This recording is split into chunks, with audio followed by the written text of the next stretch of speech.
Matondo. Matondo balandi wa biso baso na kati ya TV lolaka ya Nguluzi Kimbangu. Topesaka matondo na tata Nzambe mobateli mokili. Tata Kalunga. Tata Mpungu Tule. Ya solo bandeko na ngai o nyonso tolobaka butu na moi tobandi komona ke ya solo ebandi kokokisama. Na tango tolobelaki bandeko ke maloba na ngai ezalaka nganga. Maloba na ngai nganga. Ya solo te manso tolobelaki bino ebandi kokokisama na kati na mokili. Ba oyo bayebaki teke mokili ezali ya Nzambe tata babetaki tolo na kati na mokili. Bakanisaki mokili ezali ya bango. Tina ya soloke pasi ekoteli biso na kati na mabota. Na kati na Kongo na Ntotela. Na kati na mokili mobimba. Matondo na bino. Ya solo te bankoko na biso babelelaki ye Nzapa, Nzakomba, Akongo Mongali, Vidi Mukulu, Mungu Baba, Mungu wa milele, Nzambi Gaungu, Kalunga, Azalokumu. Matondo na bayo banso, ya solo kitomoni papa na biso Willy Kainga, aza na biso wana matondo pa na papa Willy Kainga, ya solo ke tata azalaka toujours attentif ya koyoka, nini kelu mukona lelo. Azali parmi ba 1% ya oyo baza koyeba makambo to le kala mokili. Parmi ba 1% ya bato oyo baza koyeba nini za koyela biso liboso. Ba misusu baza semblant d'être congolais. Na poso ils sont des congolais, mais na kati na nzoto baza ya bisote. Baza ebele baza na kati na bobungi. Ebele na kati na biso na bobungi, ebele pe bazosala baboyi na bango yeba. Mingi ba privé bango bayeba. Baboyi si bango bayeba. Moto baboyi si bayeba, bakoko excuser muke. Mais oyo ayebi keza ndenge wana, mais atete mbalibi moi je m'en fous de ça. Moto wana balimbi sakaite.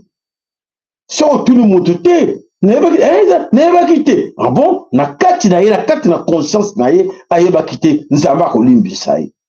Mais oya yebaki, ayokaki, mais asali semblant.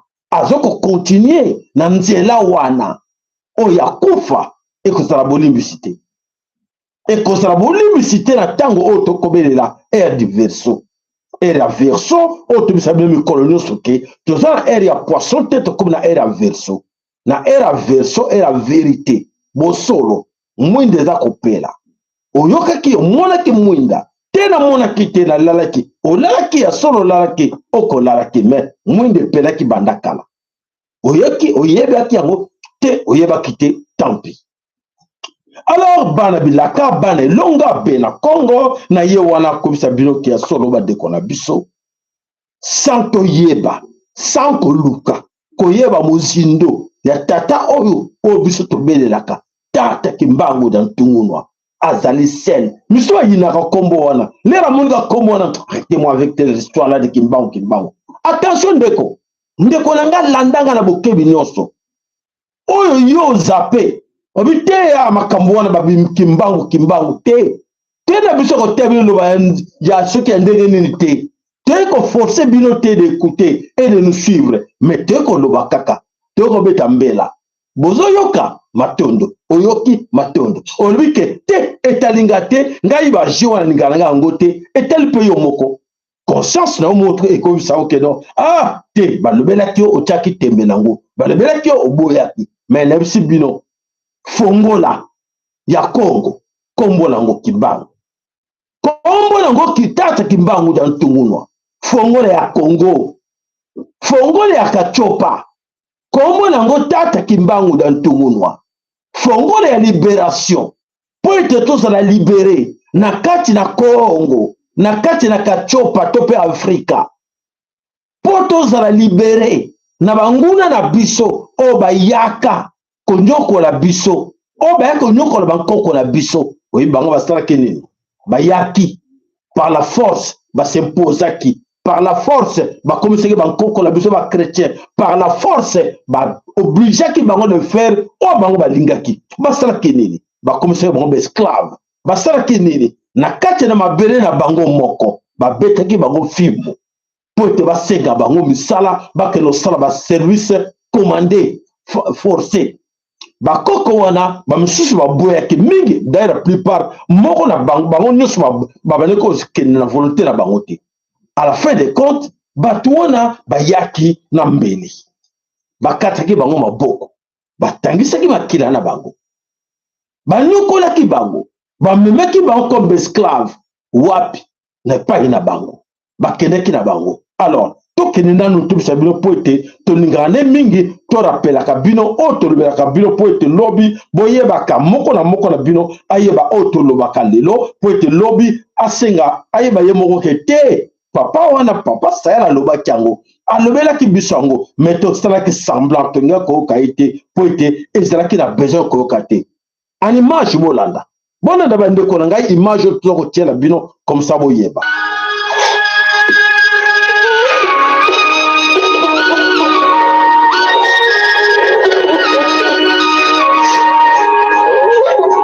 Ils étaient esclaves.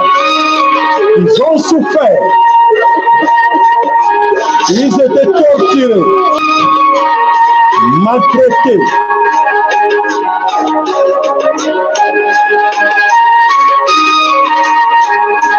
Voilà.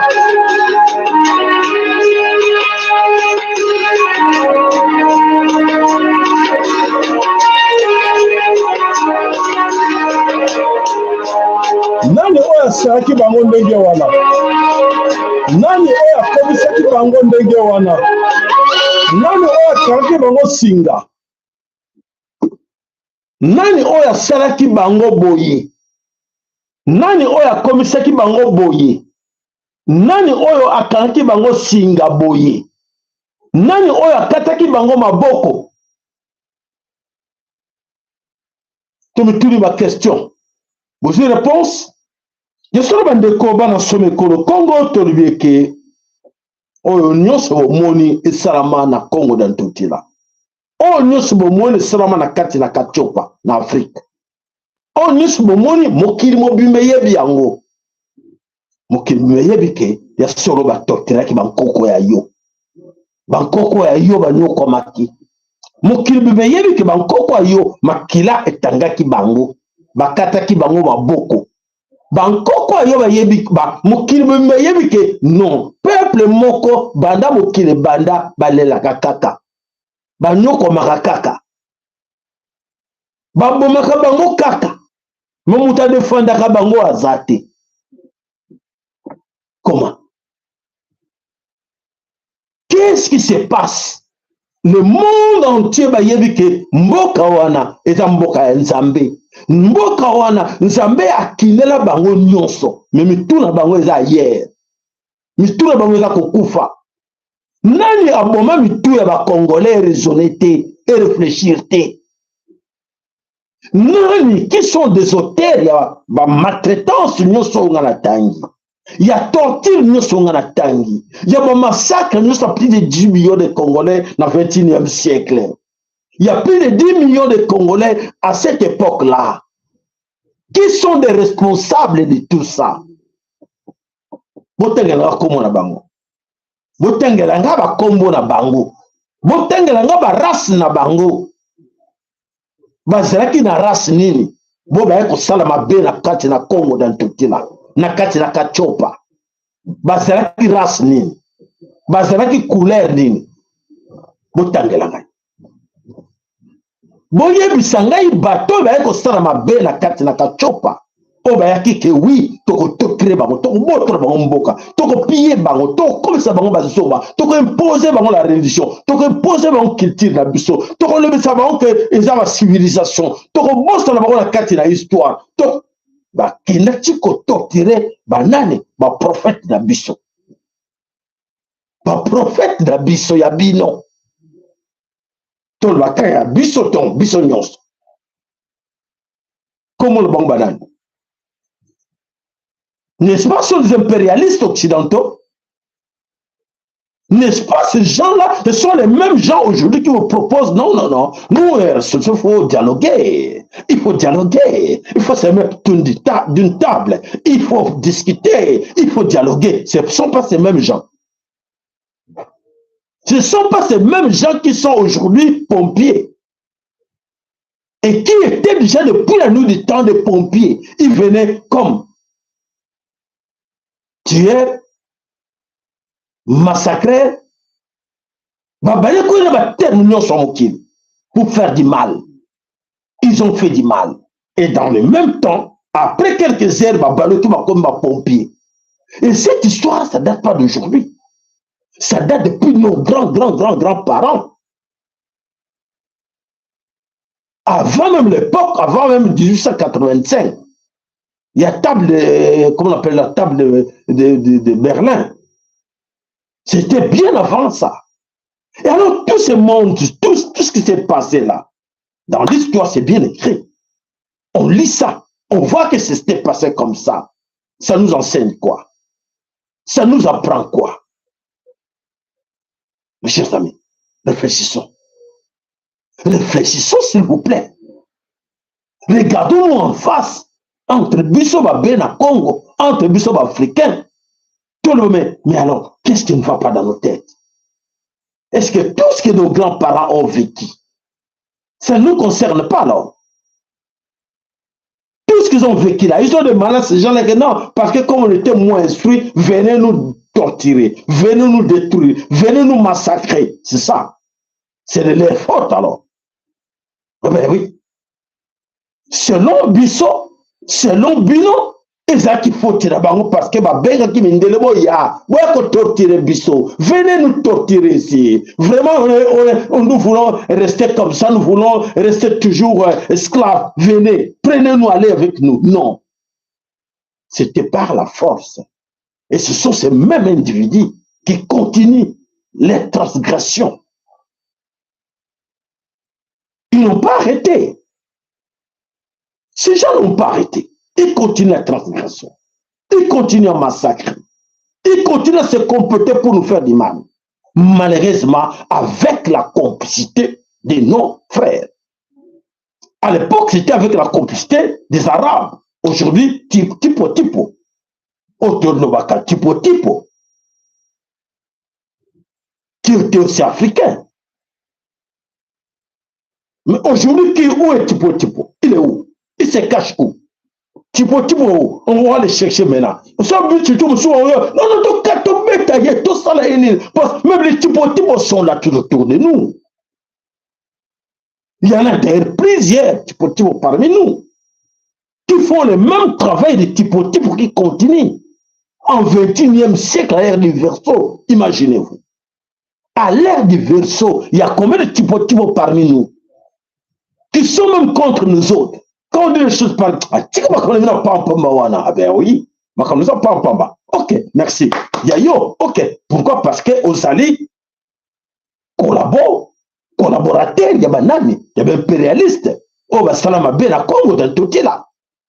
Oh, bon, encore qu'on a yo. Est-ce que tes grands-parents sont d'accord avec toi dans tout ce que tu es en train de faire? Posez-vous la question. Là, on demande la conscience. La conscience de chacun, là où Ozali, on a dit, bon, voilà, moi, on a suis la Kambongo. Mon na Zwaka. Et ça, nazo sala nango nazo sulango pona nini. Mbongo nazo sala la. Bankoko nanga bakenda. Baza d'accord sur l'accès à mbongo. Bankoko nanga là vous êtes. Regarde, je suis maintenant millionnaire, milliardaire.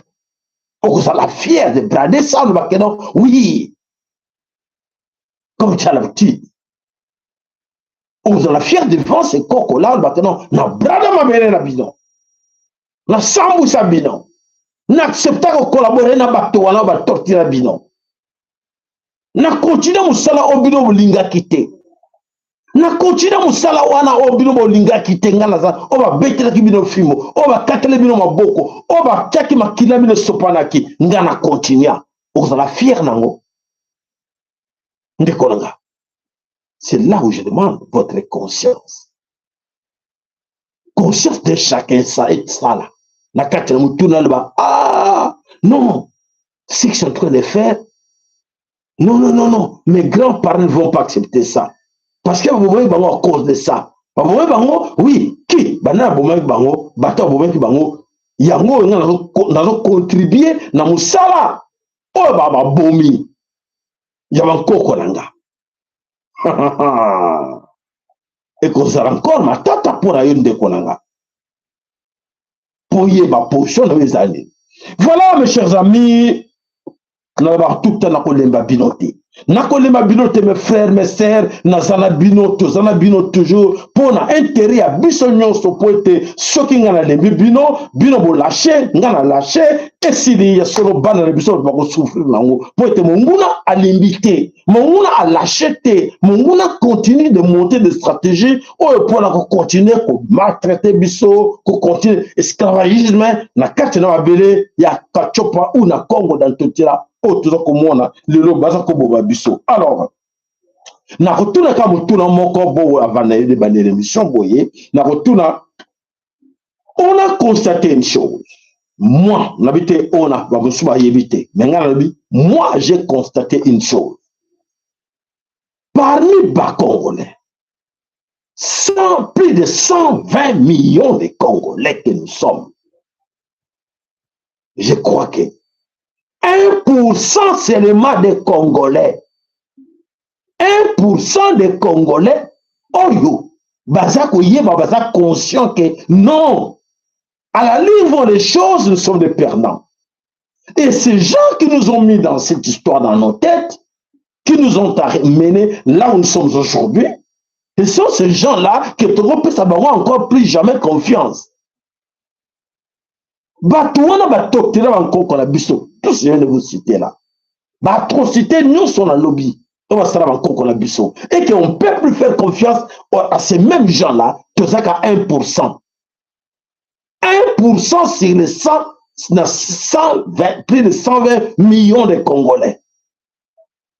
Rapport à 1%, comment on a constaté ça? On a vu tout ce qu'ils sont en train de faire. Comment on a dit, comment goutte d'homme? Muka goutte ya muke. Bato baza attentif ya kolanda. Ya koyoka. Les autres sont ailleurs. Les autres sont dans la distraction. Les autres état libangoté. Mais, oui, bakaka, le karma, ya nzambe, et que frapper yote, et que frapper banana yo. Ce qui frappe yote, frapper banana yo. Que chacun de vous se pose la question. Nga, nazana ranwapi. Nazana kanwapi. Quand il y a 99% ou 99%, ou bien quand il y a 1%, oh, baza conscient, ya koyeba, baza banan, baza ba benako, baza ba héritier, héritier à tata pour tout le monde, héritier à tata qui m'a dans tout le monde, héritier à bankoko na biso no divinité. Reconnaissance wana kaka 1% ba yebi yango. Les autres ba yebite. Boluka miyeba na pourquoi lelo ozana rani. Il y a 1% ou il y a 99 ou 99%. Na tinebino tikelbino à chacun de vous équation ameyeba mutu moko te robisanga winga na zana raboté. Mais au fond de vous conscience interpeller moko na bino. Conscience, il y a moko intérieur. Non, non, non. Nazana raya 1%. Nana raya 99%. Yo moko. yo na nzambe na yo na bankoko na yo. Voilà. Alors bandeko bana somekolo Congo tosengi na bino bolamuka babe na Congo bolamuka s'il vous plaît otoko salango ezali éveil collectif osenga na biso nyonso to se préparer na conscience ko conscientiser babe na Congo nyonso oyo baza koyeba te que les dangers nous approchent. Alors plus de 120 millions de Congolais aujourd'hui sont perdus dans la nature. Otala, bon baza concerné, makamezo yela bango, bazo bouma bango, mais oui, ceux qui ont bédika, moko na bana mupandi, a trahi les autres. Moko va présenter comme papier. Mon papier nous soit yo. Allez, boumé la biso bande kona yo. Oui, combien? Non, non, bango nyoso, massacre bango tout. Ajupe la mbeli. Tchou, tchou, tchou, tchou, tchou, tchou. Ah bon bango. Ah, c'est à moi ça. Oui, le papier c'est à toi. Allez avec ça. Allez construire. Allez construire les hôtels, tout ce que vous voulez. Pour abomi bande konaye makila bande konaye na mutunaye ya mwene wa aida ilo mo pama na baba ngot abasala ngani no ya lar na ngabia na bana na ngai na tongi hotel na ngai na tongi wa villa na nga je suis très bien ah bon beaucoup ont trahi ba fouté yango lelo ya Goma beaucoup ont trahi o bazaki ba mbongo à l'étranger bande kola biso à est ya pays bazwaki bambongo batuti lelo balala na bandako yango te batuti babotola bandako batuti bokipa bandako wana oyo bango bazwaki mbongo na bango batongela nzoka te batongelaki bandako wana batuti yo ndeko na nga yo kozala meme ka wana te me yo ka wana bandako oyo tonga na makila bakongolais babi oyo oza nango fortune oza nango na makila bakongolais yebaka yango oke eza musala mpunda oza eza musala mpunda croyez-moi je vous dis nebi ko nazoloba voilà matondo yango na tuni bino bandeko nous toko kende na le toko poser la question bandeko bazo comprendre la situation en temps réel situation de kana 4 de Congo en temps réel pour la koyeba toza wapi tozo kende wapi qu'est-ce qu'il faut. Alors beaucoup oyo na kalisi parmi vous bazana kati en prise ya opium oyo ba purja bango ba injecta bango ba grava na mitula bango et vanda na bango bazo continuer na kati nango malera vuna koloba nini biso zo théâtre 15 ans to ken 16 ans 17 ans to ken kaka toloba kaka eloko moko bandeko toluka nzela bankoko na biso toluka nzela tata kimbangu na ntongolwa toluka nzela toluka fongola passerelle ba terme neuf utiliser na terme tout utiliser bandeko boyoka matondo oyoka biso matondo nene trop tard pour la boba kolba que non même à la dernière minute à sa repentance alukanzela tata alukanzela bankoko oyo permettre ye ayebaki bakosa kingai bolimbisi bankoko bolimbisa ngai po nazala nzela musote nazala chemin mususu te kolanda paro ya bino okona na chemin ya bato mususu te o ba nokona ki bankoko na batotre ki bango moni en image ba chango bango mo pour la suiro mona to sala bango voilà to sala ki bango boy ezate ke baba imaginaki que ba bato moko ba chaîne ba bango te ba imaginaki te e sala makindege wana bankoko ayo ba nyoko makindege wana na basi bazemi basi na bana na maboko batiaki bango basinga na kingo batambolaki na bango batraja molai boyoki matondo yoki. Alors malheur à vous quand éveil au salama et puis bandeko ebele ne sabino ke mingi pour la bango c'est déjà trop tard yondeko okanisi ke il est encore possible pour na yo ya ko changer quand Yomo, il est grand temps. Essayez de konanga. Si on te lobby et que ça la passe pour la yo, ce qui yote, bana na oba konyo koma. Ce qu'on linga kabango, sala bolamu, pour te bana no ba nyoko mate. Sala bolamu, pour te bana no ba souffre na mukilité. Matondo na bino. Voilà bandeko bana somekolo Congo, ya solo na kalisi toko lobaka, ba bena Congo na kalisi boyebi yango ke il faut bien écoutez bien suivre na yusi binone na lobby awa jamais au grand jamais bateau ba salaki bankoko na yo ndenge wana après ba siècle ba ya comme ba ange gardien pour ba libérer yo pour ba sauver yo na ebite makirendo nzango Jamais. Jamais. Tout ce que nous vivons, tout ce que vous préférez nous conduire et dans le chemin au baron bataya. Chemin au baron bataya qui peut landa on explique même baleleki na kati na chemin on a bataya ba piège. Na kati na nzela on a bataya bisoto landaka. Et ça na basinga bataya ba crochet.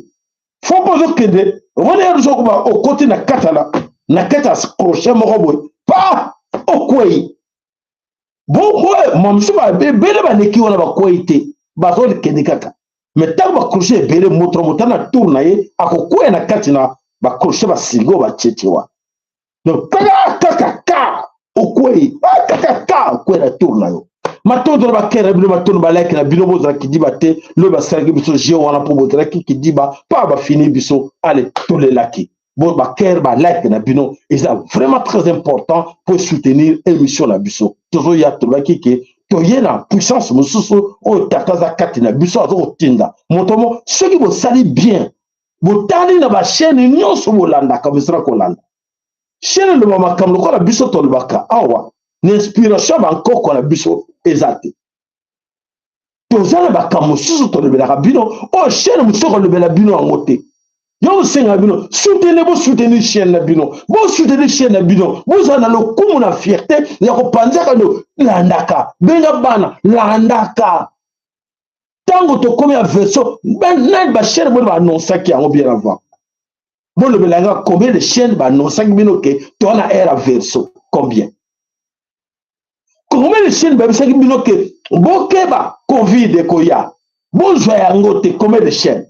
Buzunga sa mémoire na bino sima botala o nyoso boyoka na chaîne on et c'est boyoka comme na chaîne ba tchaki bino na nzela mabe na bisanga ke non na kati na chaîne yo depuis banda et chaka na nzela mabe au moins yo zana ba intention mabe on a une intention mabe ya soloka ya Lucifer ya kosala mabe et chaîne zo yinisa yo chaîne zo pesa yo kanda.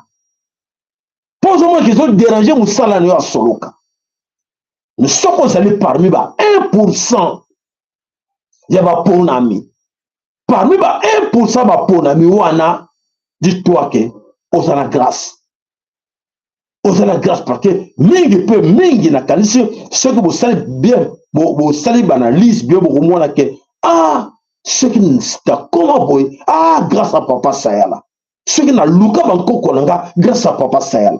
Bosenga matondo te ba pawande bosenga matondo tata ke manko apona ki oya bilonde ko apese musalo poete bosenga bankoko na ndo merci bo de nebi ke bankoko na bino ba senga nga merci tata ki mbangu dan tumuna ko senga nga merci mwana nanga matondo poete tala ba bana nanga ba kiba ba weki ngal sute me ba yebi nga pona yo ba komisa na zone c'est pe bankoko matondo na pespe bango matondo ngana za toujours na oyanga pembeni bankaka ko pemba matondo na ko pesa ya nyuske basika na munoko on sombi na kati na munoko pote bana na yo bayoka bande ko na yo bayoka ba oyo baza mangongi bayoka tata yo za kati na biso sunga bandeko tona tango bobungi sote tona tango bobungi te tona tango ya poisson te tona tango ya verso tango ya mwinda oza na kati na mwinda te na kati na ye akoti mwinda na ndako na ete akoti mwinda na bota na ete atongi abongisi ndako na ete pote ba akoti bankoko na ye pote bankoko ne babatelelaka ye batambolaka na ye elongo na momoyo to gangi yo na lelo benga na bankoko na yo te ti yo toloba yo tata na nga yo mama na otambolaka na bankoko na yo te otika bango wapi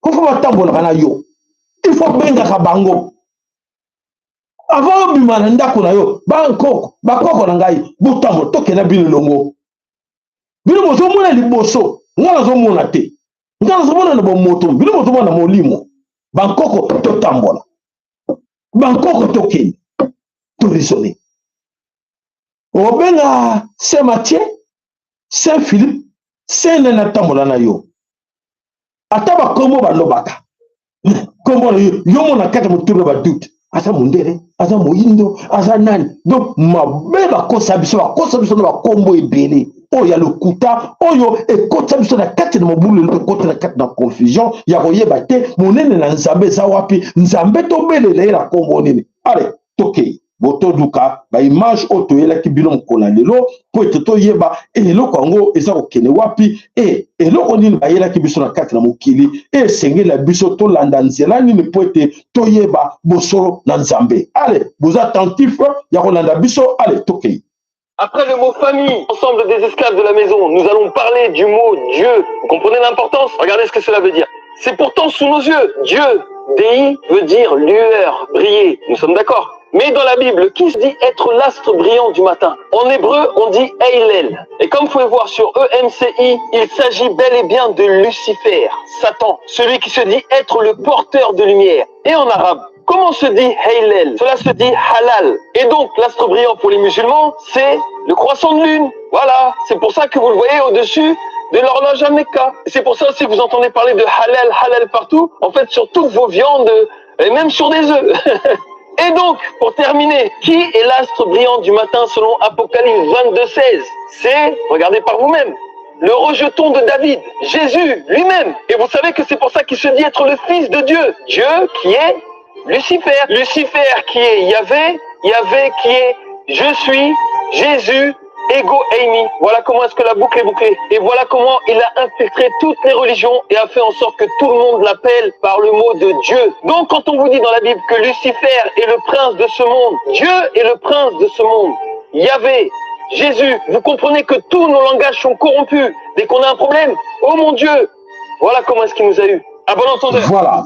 Matondo ya solo bandeko toyaka totie pote likambo yo ya die toyeba ngo banakala. Ngana yeba ngo banakala. Na yokaka kilo pour bisa me mwana na ngai mamsuna na ndinga na bango na bisa mwana die. Na te. Parce que na kati na yoka ba messe na bango ba messe noire. O ya Vatican. O bazo bele na kati ya Vatican. Bolanda ndiko bolandi boyoka na kati wana na ngotanga bakomo to boyoka fils de Lucifer na Vatican bayembango bazo bela ba musoka te bakosa na bango te. C'est une vérité zo bima sous lelo ya mingi pote to comme na tango wa nzamba bakike bakobombanga mais nakobima naza mwinda na mwinda parmi na mokili na mwinda mokili bako moto bomba ngati yango bozo mwana to vivre réalité oke mokili nyonso ezela koningana ba vérité za ko bima bate bele baza ko sutukame aïté de doute prophète à l'accuser ba sioniste to bela kabino to tanga kombo na ba sioniste o ba salama be na mokili o ba liaka bana o mela kama kila mikolo nyonso bato wana bayili ya tata bangula pena ya tata banda kala so mon même première guerre mondiale deuxième guerre mondiale bango ba sabati yango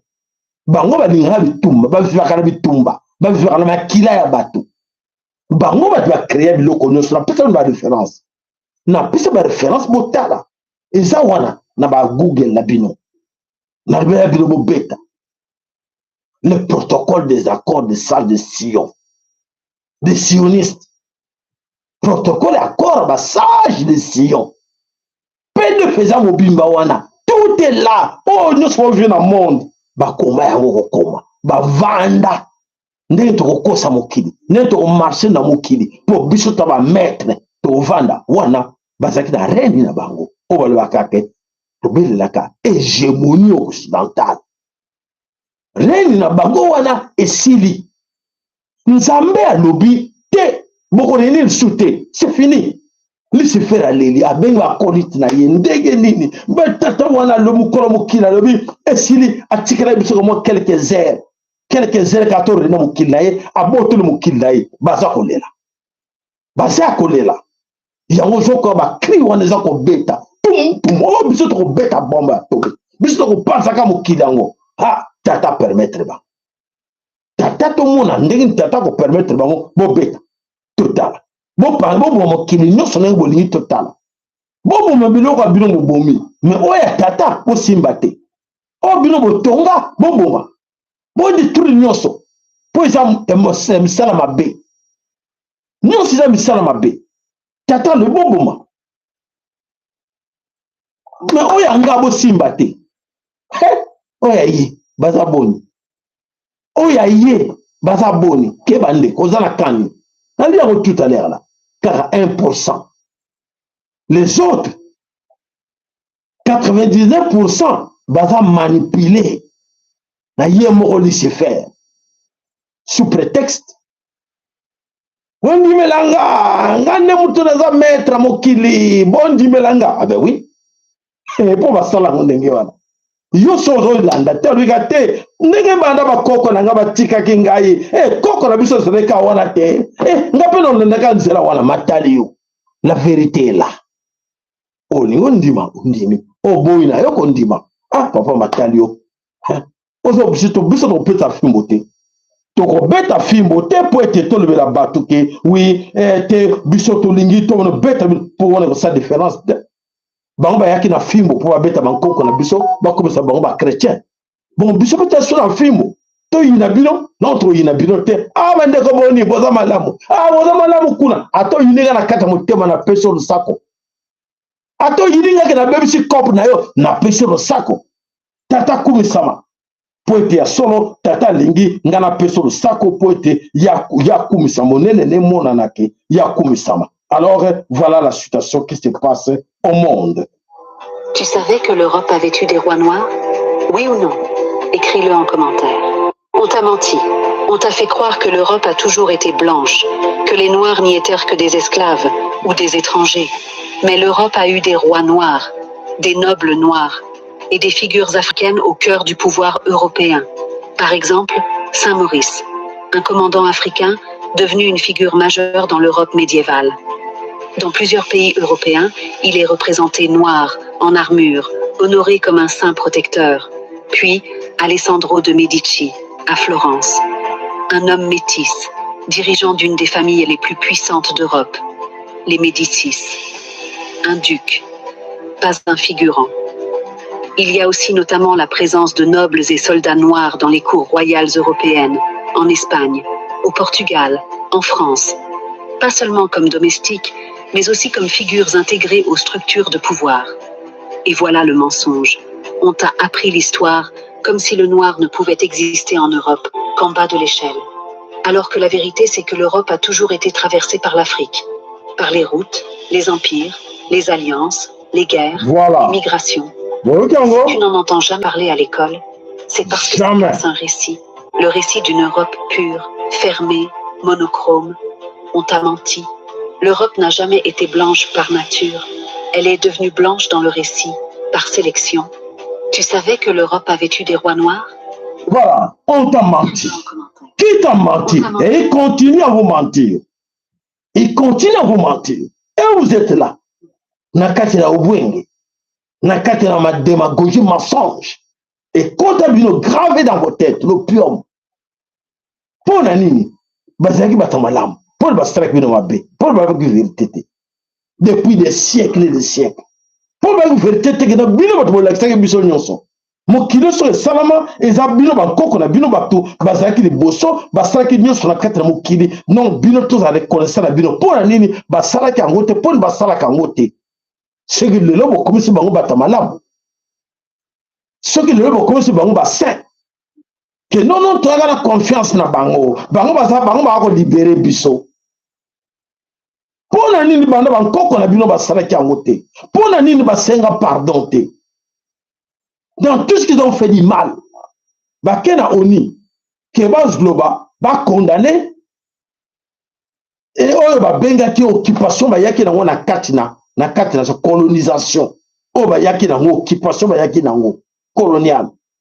Combien de pays va lui non? Argentine, lui te to kon di mango te ba, nyama wana to reconnaître bango. Amérique. Amérique. Qui dit niet? Toko reconnaître le bagoté. Oh. Mboka Mboka on Israël. Mais non. Oh. Mais je pensais que pays le bosso n'ont senga que reconnaissance va reconnaître Babo esclavagisme na kati na mokili ezalaki bango baponami baponi bana na nzambe o bino bolobaka bana na nzambe mobungwana si o bana nzambe alingaka bino te abi te fo totika bango ndenge wana tokorekonetre bango te tokorekoni mabe tosala bango te bango babotamaki te Israël ezalaki te me lelo batelemeli yango mpo na nini bayebi mpo na nini. Voilà bandeko bana somekolo Kongo ya solo ke tant tokobelelaka boye nyonso oyo tokolobaka bandeko na biso tokobelela bino ke ya solo basalaki bacrime bacrime basalaki na bankoko na biso basali bacrime ya makasi bacrime wana eza kocontinue na lelo parce que yo nde moto olingi bacrime wana econtinue me bango moko balobi bakomi koboya déjà ke la colonisation est un crime. La colonisation est un crime. Ah, dans notre histoire, la colonisation est on est français, on a une histoire, comment? Non, voilà, très bien. La colonisation a-t-elle été un crime, hein? Ah bah oui. Oui, d'abord, en droit international, la colonisation est un crime. Ensuite, la colonisation, c'est une démarche de pillage. C'est-à-dire que tu arrives sur un territoire, tu n'es pas chez toi. C'est pas contestable. Tu arrives sur un territoire, tu n'es pas chez toi. Tu veux, hein? Tu prends des terres, tu prends la force de travail, et tu les exploites. Quand je dis que tu les exploites, c'est que ces terres qui ne sont pas à toi, bah maintenant elles sont à toi. Et que la force de travail, tu vas certainement pas la traiter comme tu traites ta force de travail métropolitaine, et en cela, il y a exploitation. Ça n'est pas contestable. Et quand tu développes le territoire, et la force de travail, par l'éducation, etc., tu les développes dans ton intérêt à toi d'exploiter des ressources et de la population, et non pas dans l'intérêt de la population. C'est complètement grotesque de dire ça. Tu le fais dans ton intérêt à toi. Et voilà, cette colonisation existe maintenant. La France utilise la colonisation en Afrique. Chez nous, dans tous les pays africains, la France utilise la colonisation. Les Américains qui sont vos amis utilisent la colonisation. Quand vous allez imposer un peuple que non, nous voulons venir chez vous, mais nous allons prendre 53% et vous 3%. Imposer aux gens le prix de leur cobalt.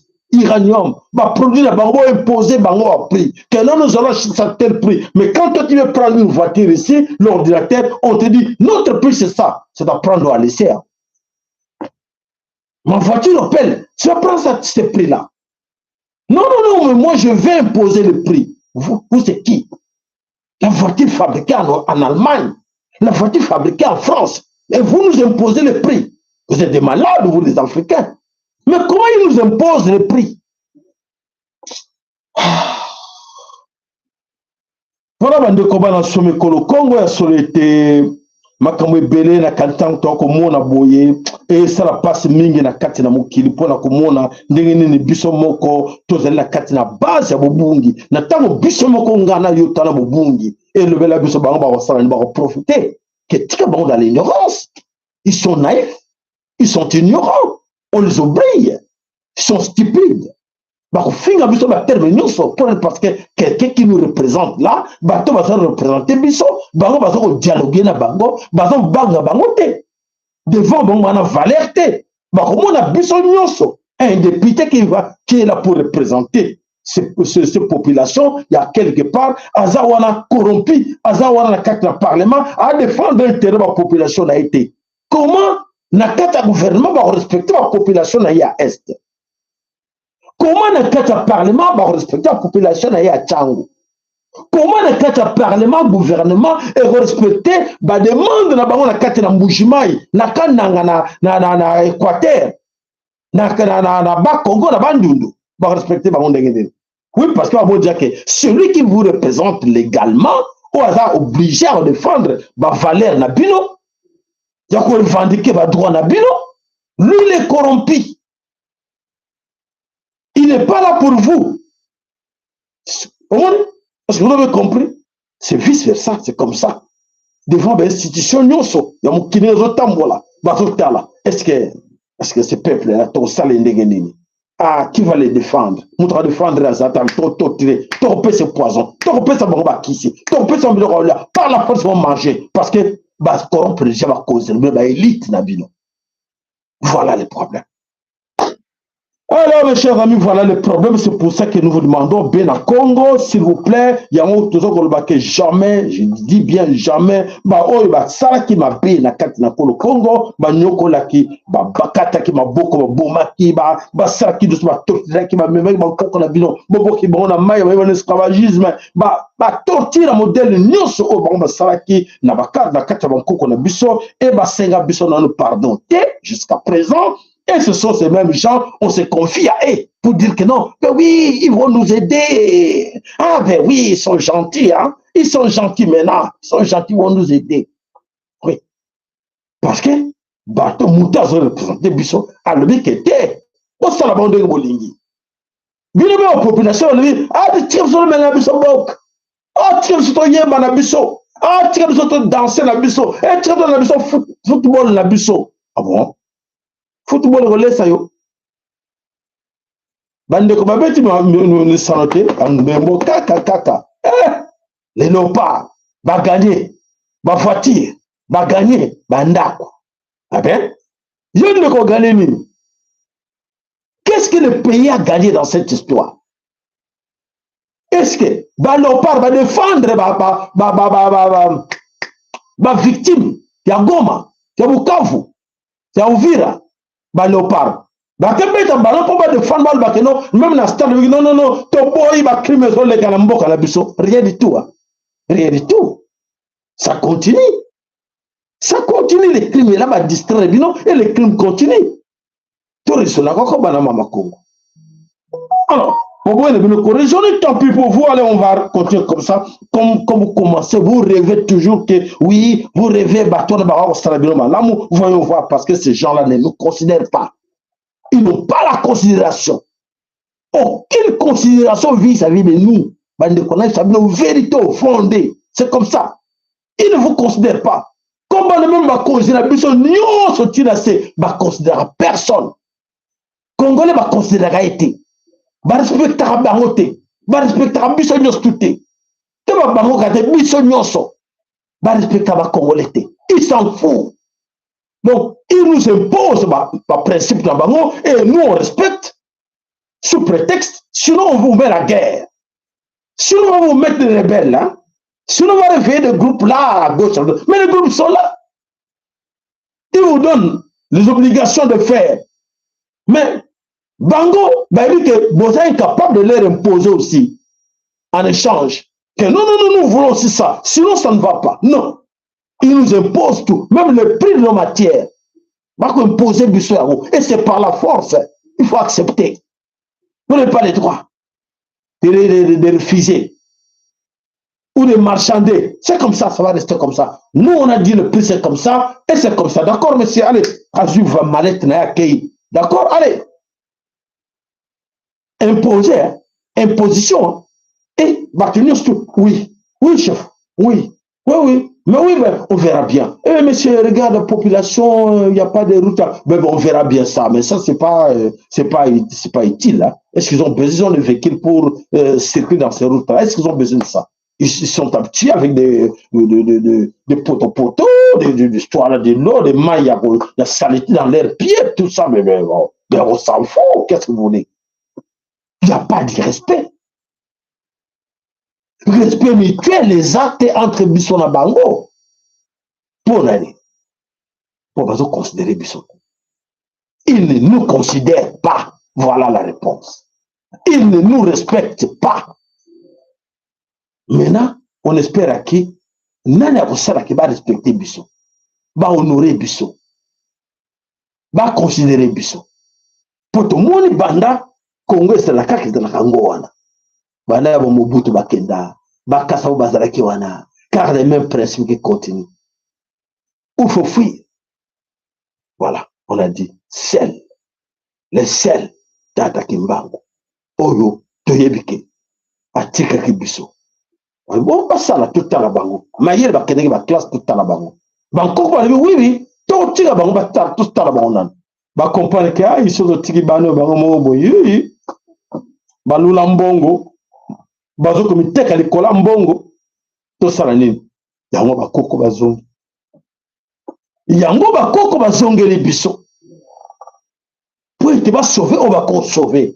Ata 1% wana ba sauver bango. Na 1% kaka boy bano bazana kundima. O baza kundimela bango. O baza kwara bango bakosa ba mingi ba sauver. Mais ba mingi karme ko frapper bango. Mato. Voilà bandeko bana somme kolo Congo. Il y a solo que Toyaka perdre de temps. Moi, je suis conscient de ce que je suis en train de faire. Je suis conscient de mon travail. De mes responsabilités. Face à Bankoko Nabiso et dans Zambia Bankoko. Ou à Pessanga comme charge que l'obéla bango. La tika qui n'a été découragé pour le comportement mingi. Habité, quand découragé te moana, zonga. Pour la tango to comme ça tango, il fallait aux alawana. Na zonga, no beir, na zongit. No sengana tata. Bana bazoka na bango te tata na sarani. Voilà, total la réponse de la zoko pesa. Ngana zole le mikono su tata na lebi musalo. Na lebi bande konoso bazo accompagner en côté. Baza conscienté. Vérité nga ngwana se bloqué. Baza conscienté, je perds mon temps. Mais ils ne sont pas conscients parmi nous, je perds mon temps. Eh bien, je dois vous dire la vérité, mes frères. Pour la chaîne, parmi la chaîne, même Moutetel, oh, les Congolais, ça c'est la chaîne des Congolais. Ils sont conscients parce qu'ils ont des Bangkok, combien partagent nos émissions? Combien de commandes recommandé à frère Nabango? Suivez, Landa. Bazo recommandé de combien? Au lieu qu'il y ait Vandi. Papa, on gabona yote. Papa, maman, mon gabona yo yangate. Ngana kauki mungongote. Nous sur le projecteur. Azotoka. Nga sali musala nanga na sali musala nanga yo makotuna yo musala zakini nga sali musala nanga bobiso bande ko bobiso yango yo nde on a la libération à Congo, la liberté à Congo, la libération à Congo doit commencer par la spiritualité. La spiritualité par le respect de notre divinité, par l'amour et la notion de la nation. C'est un bolingo wanate katina biso kolonga bitumba ote bolingo entre biso boyokani entre biso c'est to yokanité c'est to linganité monguna côté na kati comme ils aiment bien ko diviser biso abandi na rang social nyoso division na division ko kata na ko kata ko panza na ko panza to yaki poto mingi na rappeler bino oyo bande comme so abungaka boya na bapoto bokanisa kizaki lola to na bapoto to comme na bapoto bolibelanga combien de familles oyo balongwa mamsona mwasi ne ko banda Kinshasa ba ya awa na mboka mundele oyo sika civilisation ezali baza na lelo combien de familles bazo résister? Rien. Toujours des séparations, des divorces. Pour nini musala soloka. Ah, qui met à les États-Unis. Ah, quand Australie kuna ay na mwasi ne babeba ay beba na bango eh. Ah, le tena mususu ay beba ne. Nzokate système et de standing on a pour nini pour te ba garder bana na biso. Pour na bana na biso. Pour na kati boyoka nezate bana bazaka déséquilibré. Na kati ba foyer nyonso ezala ndenge wana.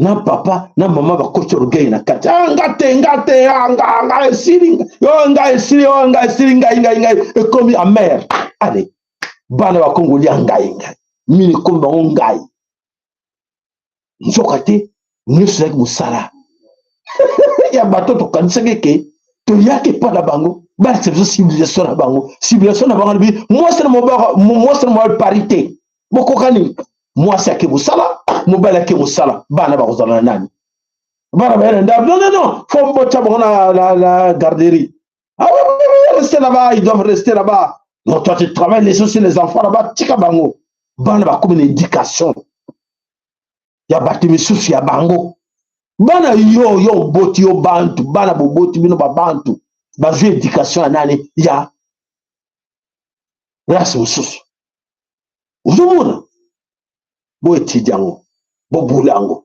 esika baso abiso banakala metala bandako yango etondi même wana poto partout que bandako wana kana kata bandako wana combien de divorces sont là-dedans. Combien de divorcés sont là-dedans la kata ngengan otuna pasteur ngakuna ça ne va pas laisser bon ndoke za kuna kati mobali wana za ndoke mwasi wana za ndoke mwana na za ndoke allez tika allez kukata baliona allez papa mama allez yebisanga yi sushi les années non yakaka na mabonza wa ngana allez tia bino simba mama na nzoto pona nini système. C'est ça le système. Système on va faire boyer bakamote. Boyer bakeloko wana te. Bana na bino ba sous contrat pour nini na sera expliquer bino mo. Pour bana na bino bazala bloqué. Bakela kata na compétition te. Compétition na bana na bango. Baso casser bino. Bango maso mesana. Baza ba ming ba reptilien ming ba na basité ba na banate ba bara na kabango na bango mibali ba bale basa bale oui ba moi non mon na passe pas ni luka copine na yo luka copine na yo amo ya ndeko na moi si bo bana au vivre na bino amona ngo sengo ba kumisie c'est sérieux ko bo benga so ba so ba Karine so ba na tout ça les to simba na biso to lex na biso to kokani et tombe. Voilà, Bandeko Banosomeko le Congo, par le respect de nos grands parents, nos divinités. Yaoundé Zaboto Sinabiso Poete, to Lukandege Nini Toko, to Saratu, to Komane Siko Tata Zolinga, ba racine na biso bobo sanaka wote. Nos racines, ba conscience na ko pesa, déjà très important. To Lukandege Nini, to Lukaba racine.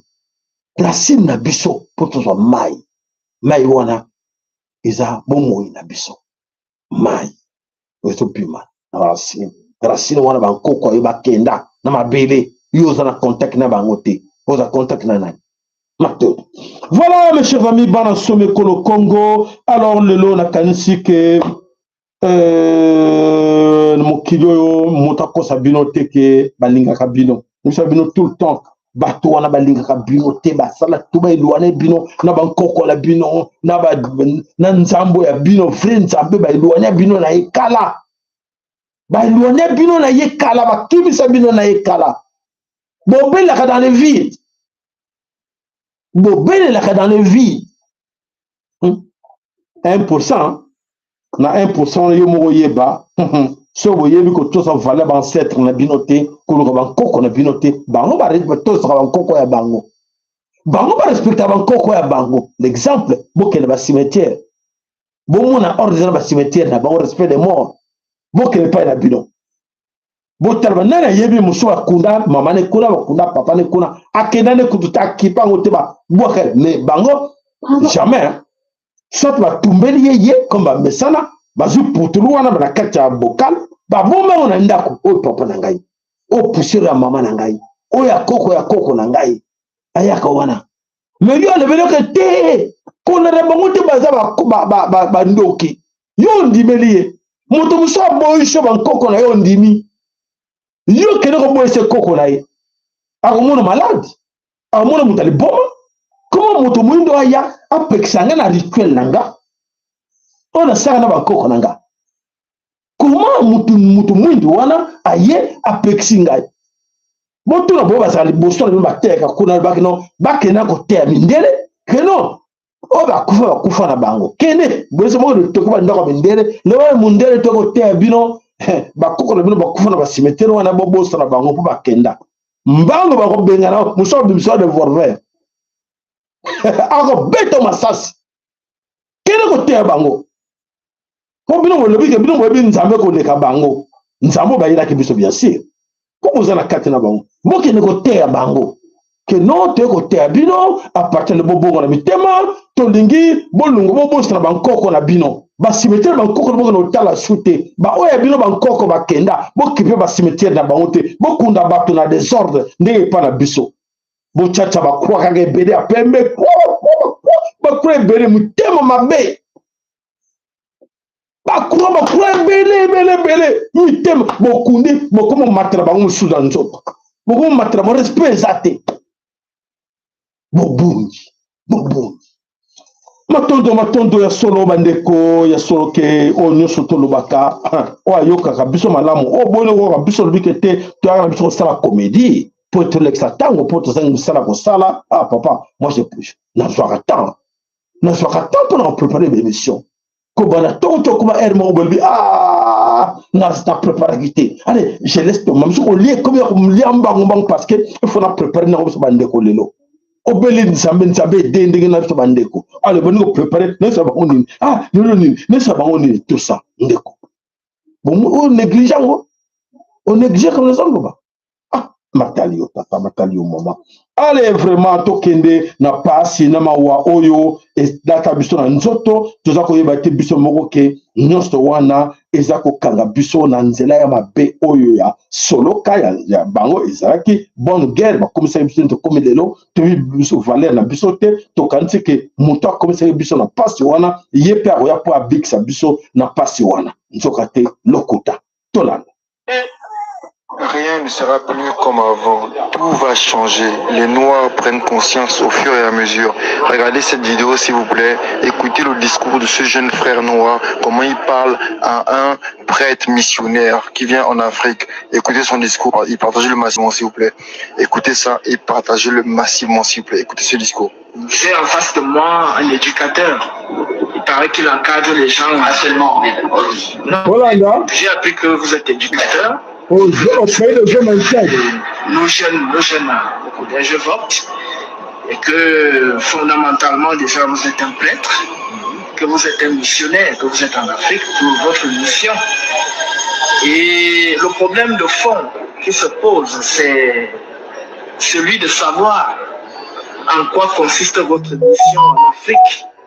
Est-ce que l'Afrique a vraiment besoin des missionnaires qui viennent éduquer nos enfants? Ou alors est-ce que nos enfants n'ont pas besoin d'une éducation locale qui leur permettrait de s'épanouir à partir de leurs valeurs?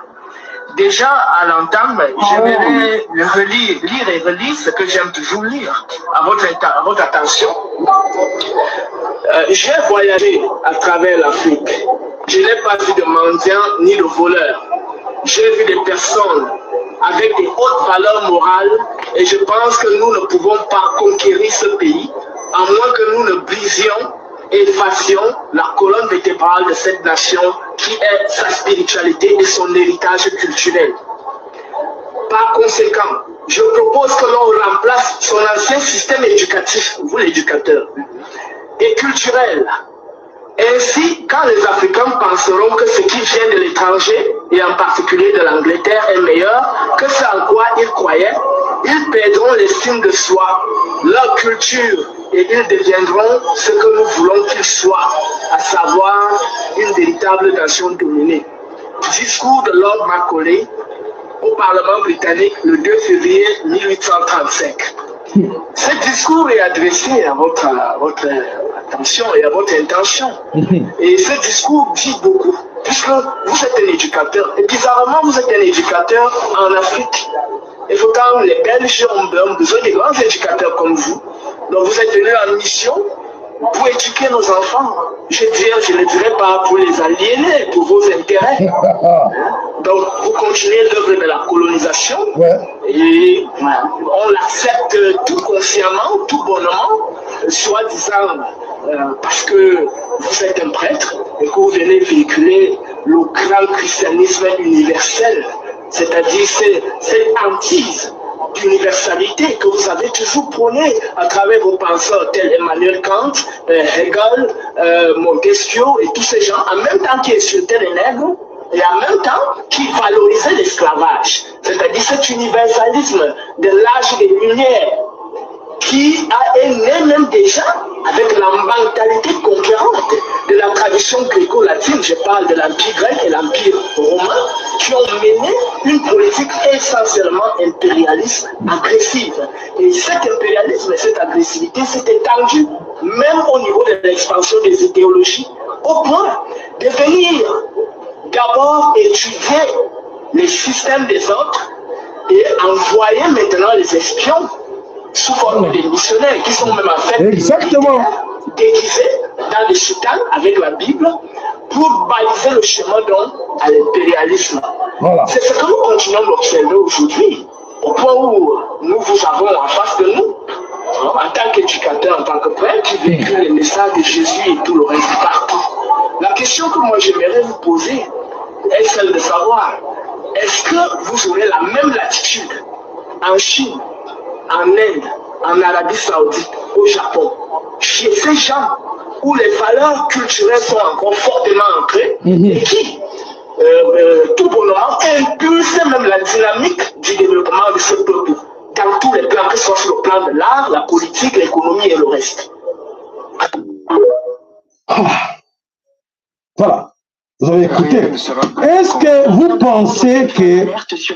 pensez que chez vous, chez nous, chez vous, au Congo, un journaliste peut se permettre comme ça, poser des questions pareilles devant un prêtre blanc? Voilà au pays des hommes intègres. Allons un peu plus haut encore. Est-ce que notre gouvernement est capable de tenir de tels propos face à l'Occident pour le fait de remarquer non, ça c'est ce qui s'est passé avant, mais maintenant nous ne voulons plus de ça? Est-ce qu'ils sont capables, posons la question, est-ce qu'ils sont capables de dire non à leur messe Organisation mondiale de la santé pour de ne pas les laisser venir injecter les produits stérilisants à nos enfants? Ils sont capables. On les impose. Au XXIe siècle, ils nous imposent tout ce qu'ils amènent au Congo.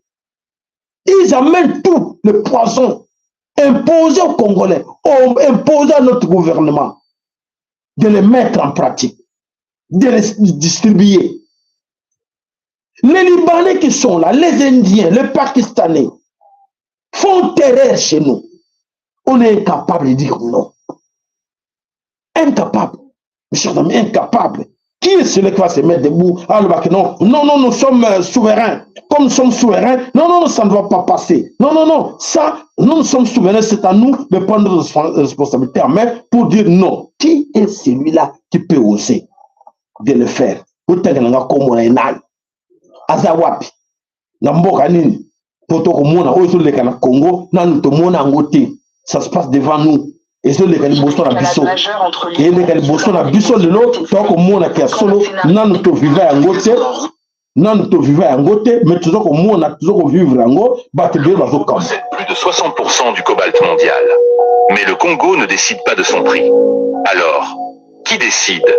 Sous la terre congolaise, le cobalt est extrait.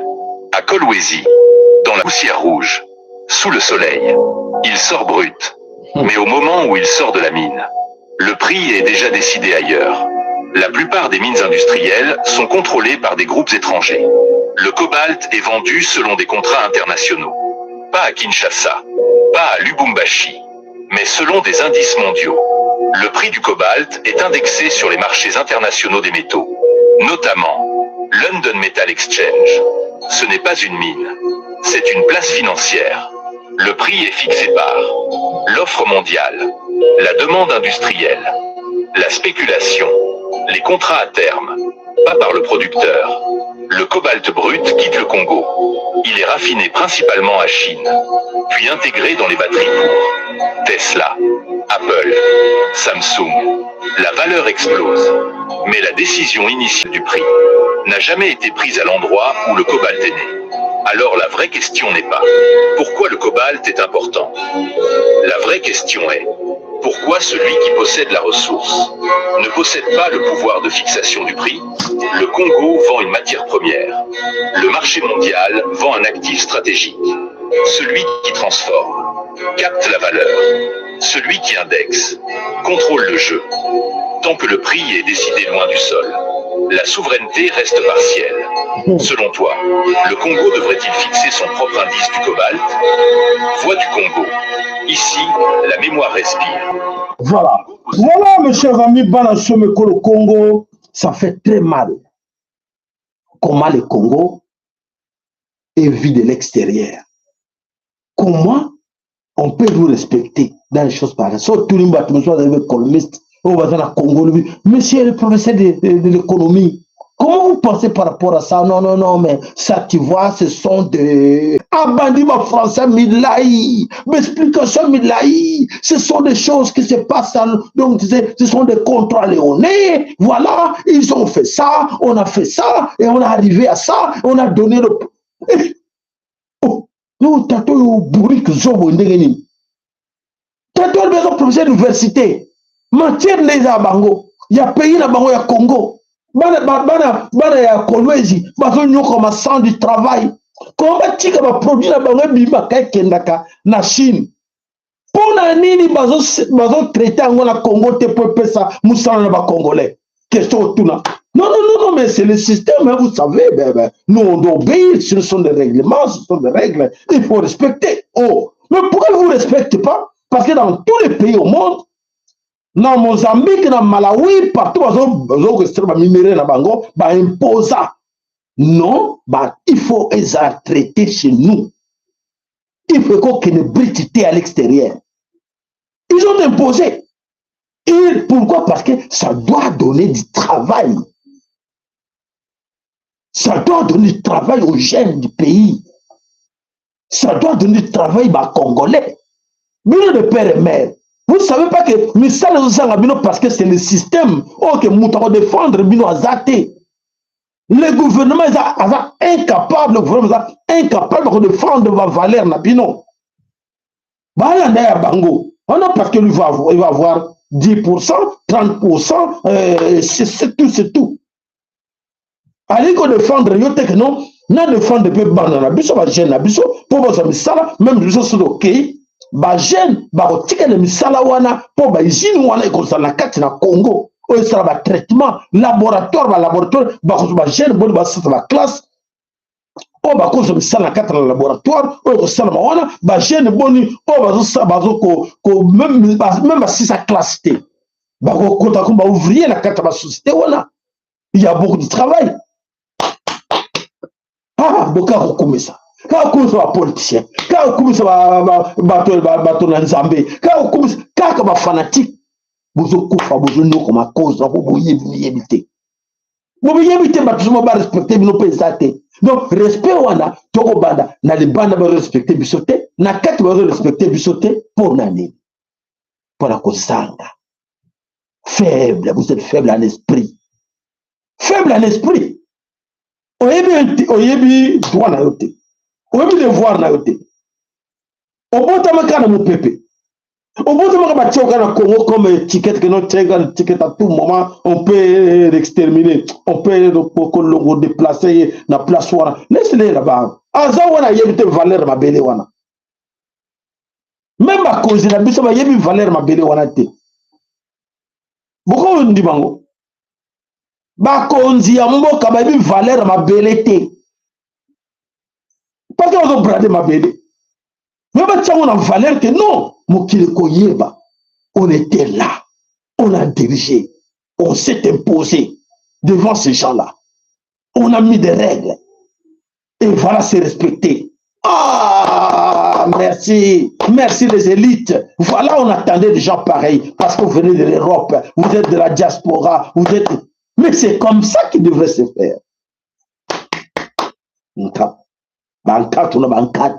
1% seulement. 1% sur 100, plus de 120 millions de Congolais. 1%. Même valeur na bango. 1%. Même valeur banco na bango. 1%. Même valeur ya Nzambe na bango. 1% ngoa. Ah, ils ont ma tata na kati wana na kati 1%. Misusu wana le polo. Moka zako douter nano. Mais, tolbi kaka, 1% au moins. Le reste, il y a 1% wana oza wapi. Oza na 99%, oza na 1%. To compter na yo, na rani. To compter na ba chiffre bele 9, ou to compter na 0, 1. To compter wapi. Na 1, to compter na wapi. Matondo. Matondo que chacun de vous était ailleurs pour être na une stock au monde na carte de Congo, soni abiso nyonso.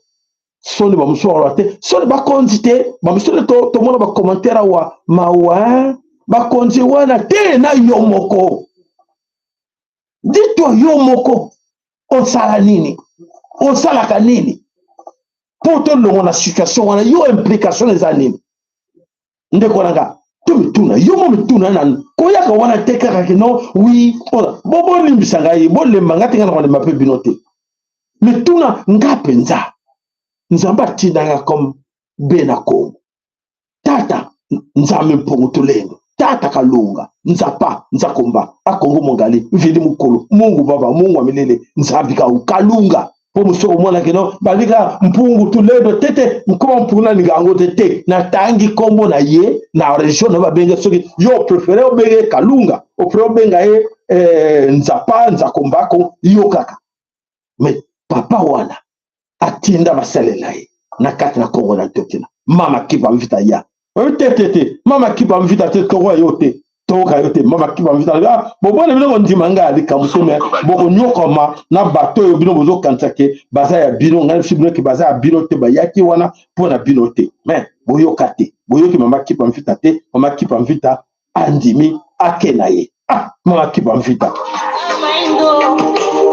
kai kipa mvita na zone la kwa bino baindo nasika kina moto elo mwana na kongo sikosima kingaite natindeli bino fonki mbangu ayako bimisa bino na bombo ya mindele mawa baindo kotima kiyete ala lelo pasi etundi na Afrika Maton. Voilà, passe tourner en Afrique, na kachopa. Poete tolingi koyo tolande tata kimbangu te. Tonagi mama kipa mvita te, to boy ko ndimo tata kimbangu, voilà passe komi mais tata lobi te, na abandonner binote. Comment yebsinga zongela ba. Ngape tata kimbangu lobi te na abandonner binote. Ana biso kanda izali. Kanda izali. Karma izali. Oh, tozako lobo zoloka malamu yoki ngate malamu. Voilà bandeko bana some kolo Kongo tokei wapi na kati na mboka na tokei na kati na mboka Nord Kivu tope tobelaka mingi espace Grand Kivu. Na espace Grand Kivu bandeko, qu'est-ce qui se passe là-bas? Boza suko to kote na kati na même formation bino bolingata tozi tango mingi o est important o ekoleka mais to le ba o pèse important bo bandeko biso baza ko kufa kuna. Alors, qu'est-ce qui se passe dans la carte de l'espace Grand Kivu? Le gouvernement a abandonné ses engagements face à nos amis qui sont là-bas, benga bango barade, benga bango wazalendo. O ba to ebeki biso to bango ke baza ba mai les résistants ba abandonner bango.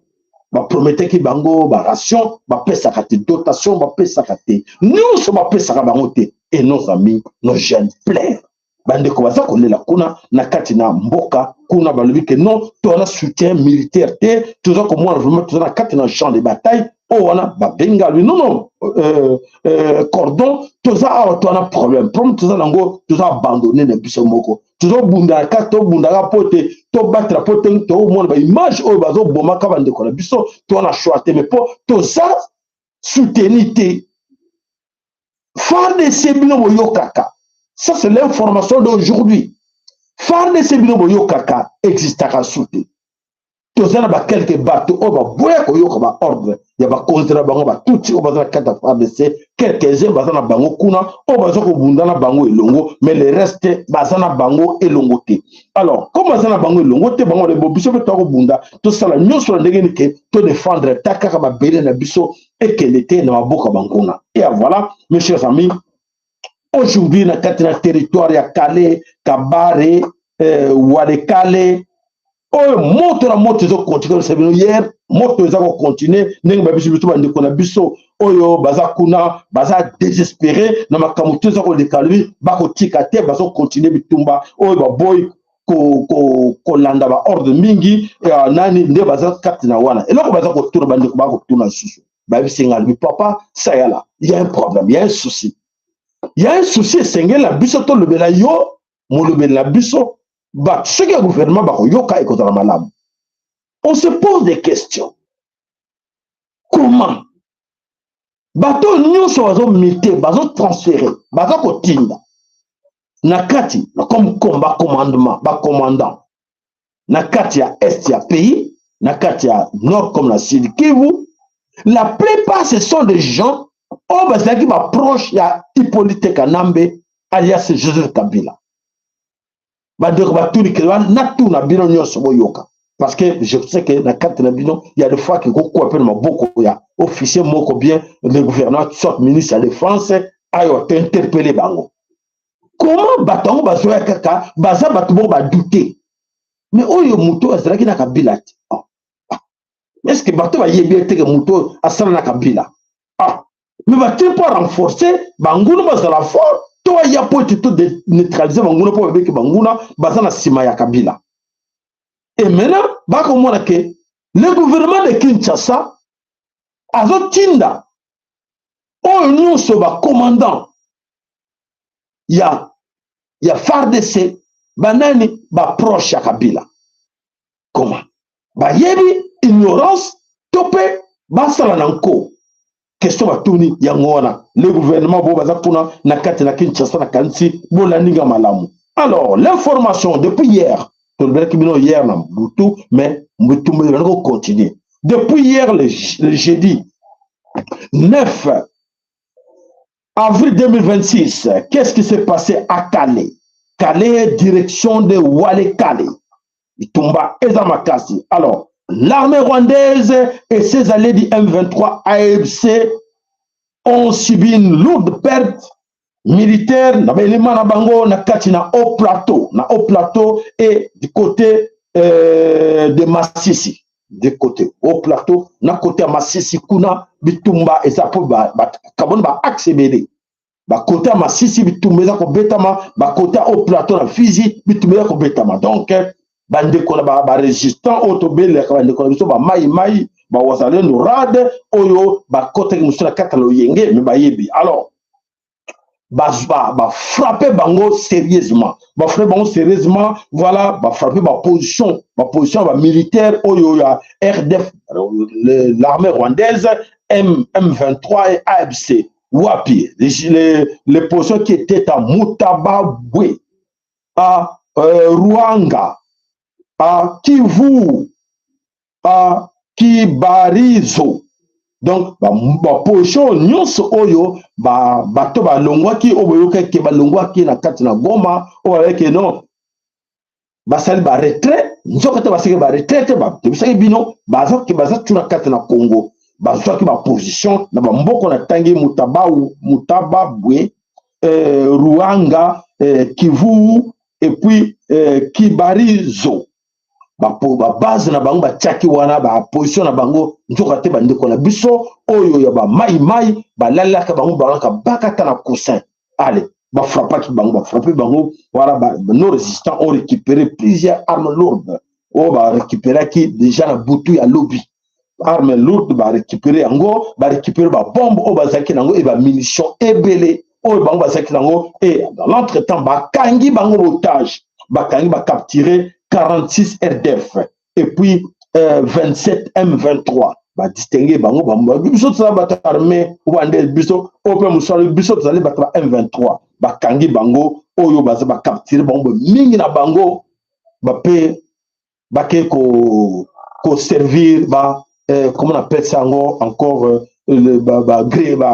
engrais chimique ba ke ko servir ma belé à biso pour bot encore ba or et belé na ba coltan na ça ma belé comme ba yoka gâté et seigneur na bango ba yoka na c'est ya ma belé.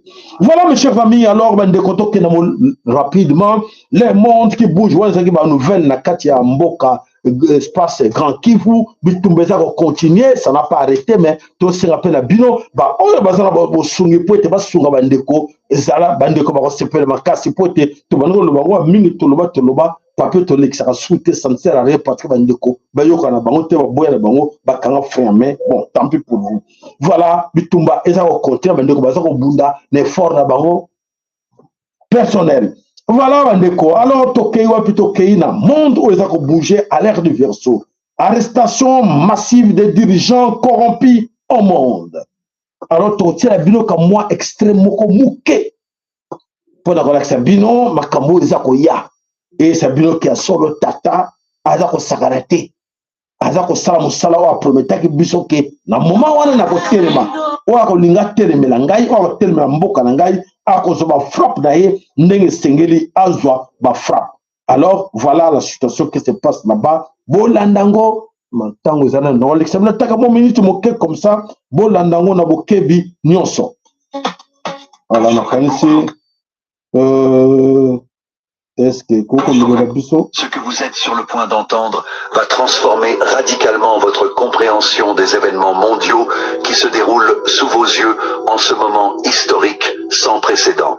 Le commandement Ashtar brise aujourd'hui un silence stratégique pour préparer les consciences éveillées à une série d'événements dont l'ampleur va choquer le monde entier dans les prochaines semaines.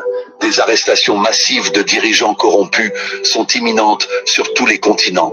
Et ce que vous ressentez en ce moment comme une instabilité mondiale est en réalité le signe que la lumière est en train de gagner. Ashtar transmet avec une urgence vibratoire palpable que ce message doit atteindre le plus grand nombre d'âmes éveillées possible avant que les événements ne commencent à se manifester dans la réalité physique visible. Vous n'avez pas trouvé cette transmission par hasard. Votre âme a été guidée ici précisément parce qu'elle était prête à recevoir des informations que votre mental ordinaire n'aurait pas acceptées il y a seulement quelques mois. Voilà, mes chers amis, Bandeko, na telebino kamo extrait wana pone bisabino ke ezako ya mabe. Ezako ya mabe, yango na benda kama toyi minga bandeko na nga, ba be na Congo bandeko na nga. O bazana kati la affaires, o bazana pouvoir. O bazo simba Congo. Que vous savez bien, bon que les États-Unis te rappelle là, na mandega mabete, na ndega bien. Tu perceives donc que les États-Unis te, bon que, tu as beaucoup coopéré dans l'américain te, bozali.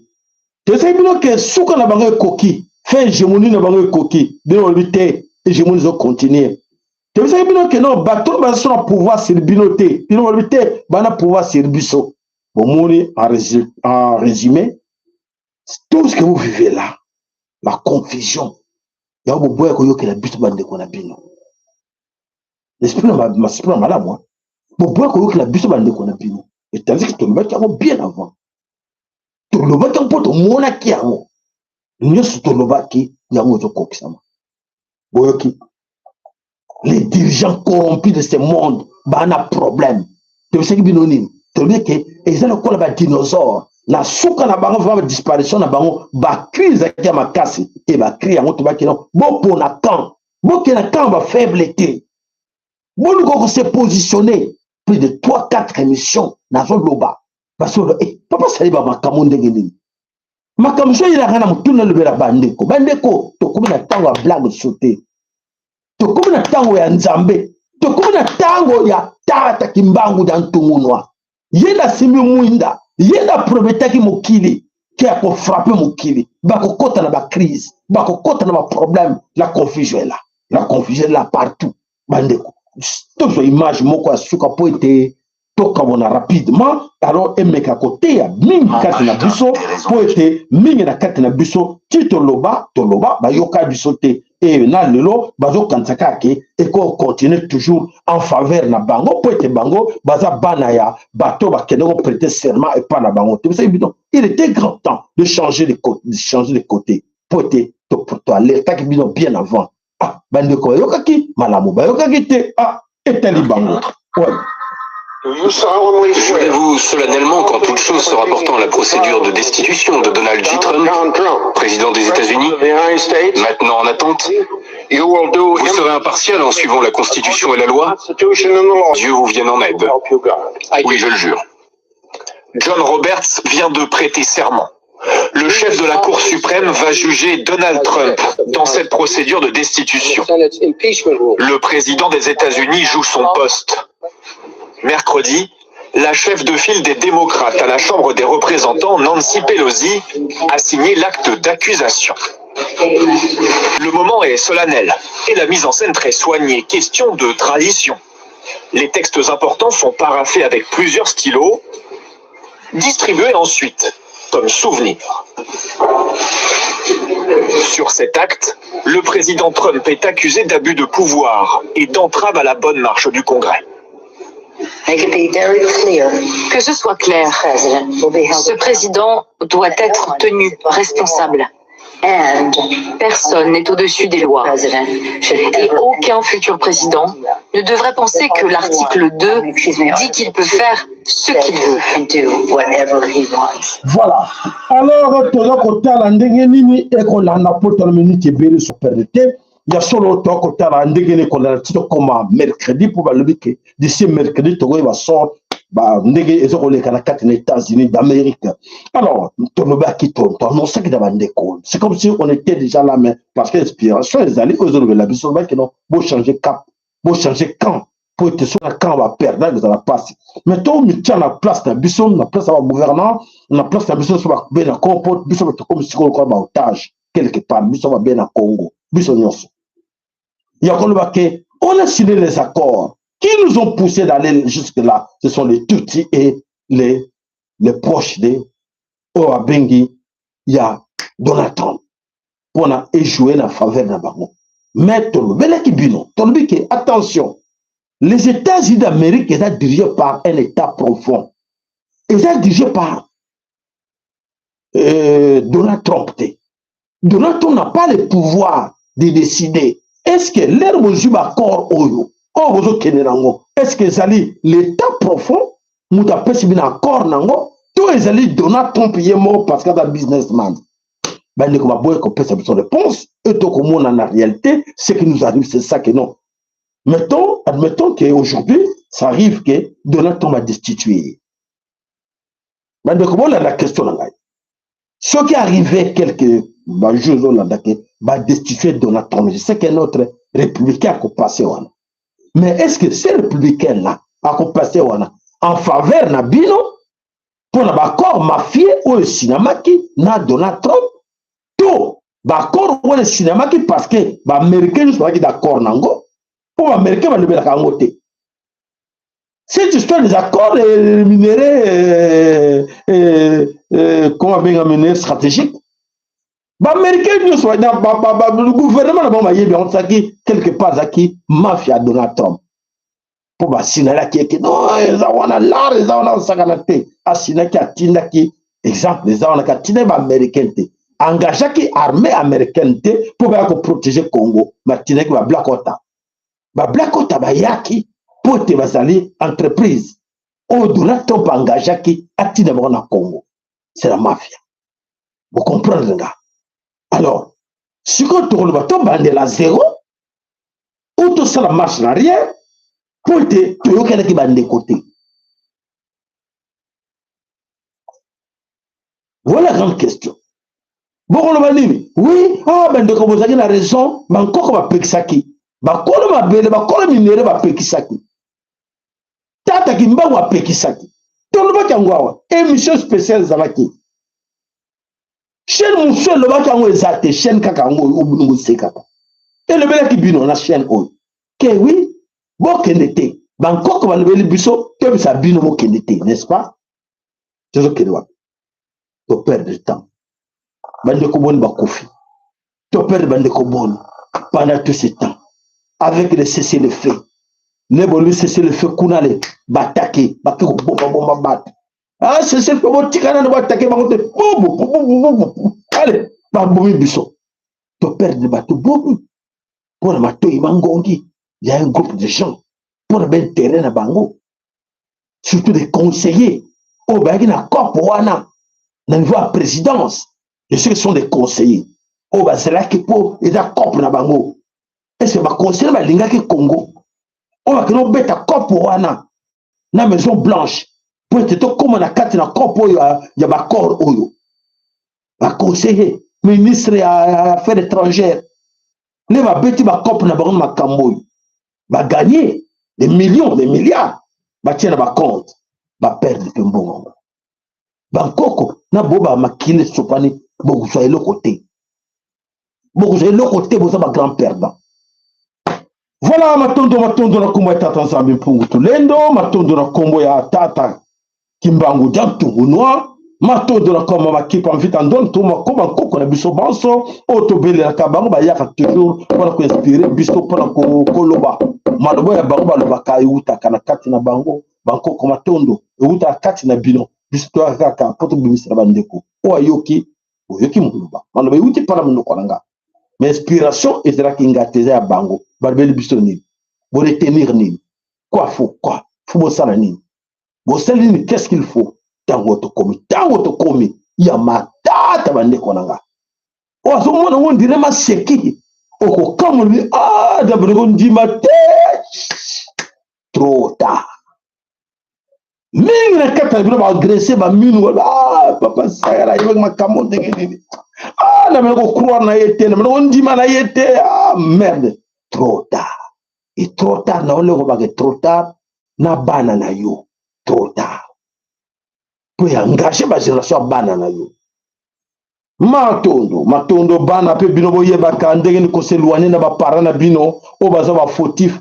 oyo baza na kati na bobungi boyeba ngo ntango yango ekolobaka no papa nga nalingi te mate yango ezopesa matata soko nango konizana ona nga naboyi bapacte na yo osinya naboyi baengagement na osinya makila wana ena na nga te ere yango bodenonsaka yango boboyaka yango bana ntango yango ya koboya kolanda nzela wana po makambo ozana bozomona bozovivre nango bozolia nango bozovivre nango bozosepela nango bozodenonse te alobi wakolela ngai ya papa na ngai alese beaucoup d'argent bekewa pe konta mbongo ekeba babloka ndeko ngoye bakbotoli nini taxe ofutama te ekofutama karma matondo na bino nyonso matondo na oyo banso bandeko na biso banso oyo bazali na kati na biso na bolingo toza nango bolingo ya tata ya solo bolingo ya tata ekopermettre peke botika ndeko ye moko te anyokomaka na kofutaka bafacture yango toza kolobaka oyo bafacture na biso eza ya mabe te eza ya koluka ndenge ya mabe te eza ya kosenga na biso bandeko tosunga chaîne na biso matondo na bino nyonso bandeko basunga chaîne matondo epai na papa na biso Willy na mama na biso Marie na kati na Dallas matondo epai na yo tonton Lema na kati na États-Unis d'Amérique matondo epai na papa na biso Michael Bukobo losako matondo epai na kati na France losako matondo epai na boyo bonso bakansaka chaîne na biso tobosani te ya biso ya oyo toyebaki mikolo nyonso bapansaka na chaîne mama mboyo losako epai na yo losako matondo epai na yo mama na biso Christine losako matondo epai na yo mama na biso Nanulu losako matondo epai na yo mama na biso Ana losako eno tobosani te ya solo mama Masuka tata na biso papa Francis Bitodi losako na mama Bamika. Alors, bonne guérison, maman Mika, Zambé Azara, Katina Bino, Mabota, Bino, ya seul to possible. Matondo na oya biso el posto a telemaka na kata chaîne na biso pote asunga zarawana papa na biso Willy Kayenga Lusako. Matondo epai na papa Willy Kayenga. Voilà bandeko tokutani mokolo ya lobby. Lobby ezali samedi, voilà. Samedi totala ndenge nini. Nzamba kolobela biso nini. Banko kolobela biso nini pote tolobela bino lobby. Abonnez-vous massivement, partagez nos émissions. Bon, benga bandeko na bino mususu. Bon benga po mingi bazonga te. Mingi ba yebite to zonga. Makambo zo leka oza motuya. Ndeko, chacun de voit sa responsabilité. Abenga bandeko ke ndeko. Papa c'est la zonga. Ba moni ndenge bato ba soloka. Ba start ba kimisa bango. Yebisa bango bazonga mususu yoko sauver 2 ou 3. Ya ko kotsa bango makambo tata zo ba dernier minute bona bankoko. Benga bandeko. Yebisa bango ta papa c'est la zonga. Bozonga la chaîne na bino boyoka kama makambo to boma ya suka. Avant libération Tata Kimbangu, dans le but, celle, la Crédit Congo s'appelle Tata Kimbangu dans Togo. Comment vous sous-jetez, Bako Sayote, comment la libération Congo Tata Kimbangu? Ok? Maintenant, dans la binoto, Koutan Lobby, Ingeta, Ibobo.